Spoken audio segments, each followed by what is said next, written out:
Insperity presents the Small Business Advocate Show with Jim Blasingame, brought to you by FedEx, CareerBuilder.com, and Palo Alto Software. This is a copyrighted production of Small Business Network, Inc., all rights reserved.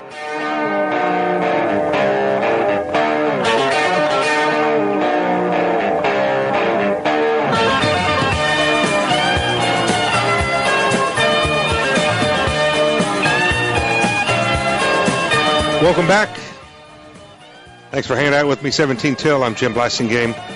My pleasure to continue to be with you. I hope you check out my website, smallbusinessadvocate.com. When you get a chance, and when you go there, you'll find Grace Marie Turner, our guest this half hour. She's deposited a lot of wisdom and a lot of information with us over the years, and you can find the things that she's told us about. She's taught us about healthcare public policy, and small business owners, you and I have to be part of this debate. That's the reason why I want Grace Marie, and I'm so grateful to have her available to us and for her time and her information, because you and I, this is a huge part of our future.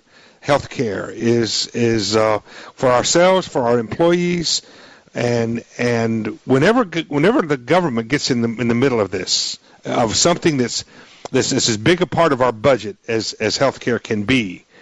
And as big a part of our future as we try to grow our businesses and be competitive with getting the right people and providing them with the kind of support that employers should be doing, which I think employers should be contributing some to healthcare in a different way, though, than a lot of people.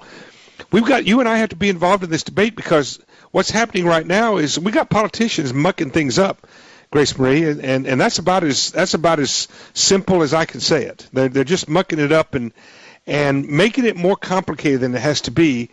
And I want to stay on the politician thing a little bit, Grace Marie, because we basically pointed out in the last segment that Mitt Romney is the most likely person to take on President Obama, but he's got a serious flaw with his healthcare background.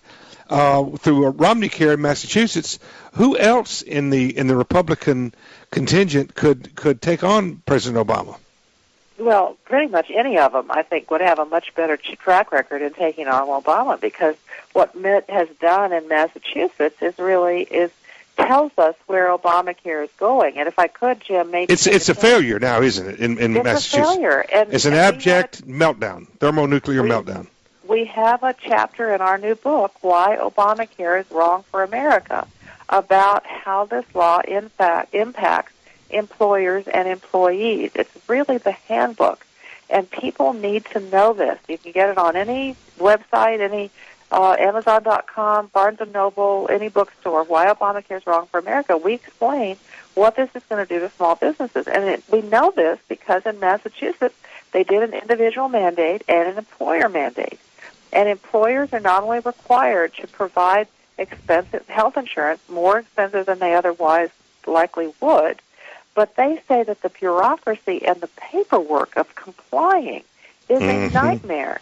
And Obamacare is going to force employers to know, for example, the household income of their employees, not just what they're paying their employees, right, but the household income in order to avoid federal fines if the employees wind up going to the exchanges. See, this is the kind of thing that we hear we hear you saying these things, Grace Marie, and I believe you. I know you're right, but it's so preposterous that it makes us think, A, how could that be true, and B, if it is true, how could I possibly know all that, and C, why would I hire more people into that kind of a scenario? Exactly right, and they're looking down this track at $20,000 fines, $2,000 fines if they don't provide a $20,000 family health insurance policy, and they're thinking, I'm getting out of this business. But Jim, you spoke at a U.S. Chamber meeting in Washington recently to round and wonderful applause, and I spoke later that afternoon. And one of the things that seemed to shock the audience most is when I said that they're not going to be able to leave that fine at $2,000. Right. Because it's just going to, as in Massachusetts, we know where this goes, the fine is now equal to the cost of an average health insurance policy. There's no escape from this. Mm-hmm. And this is so that what that's going to and see, folks, that's what mandate means. And when you've got a mandate, then you've got a situation. That's what this fine would be. When you've got that kind of a situation, Grace Marie, that is tantamount to telling a lot of small businesses you're out of business. You just have to close up, and I'll tell you what else. It's going to make a lot of second, third generation business families say, you know what? Why would we continue to operate like this? We can't continue to operate. The only way you can escape it is to stay under 50 employees. Yeah. Because then you're not subject to the mandate. But then all your employees are. They're all subject to the federal mandate that individuals have to buy health insurance. Mm-hmm. So then you're stuck, well, we're not helping our employees buy health insurance. They've got this big mandate to buy these expensive policies. I mean, this is a gigantic trap for the American economy.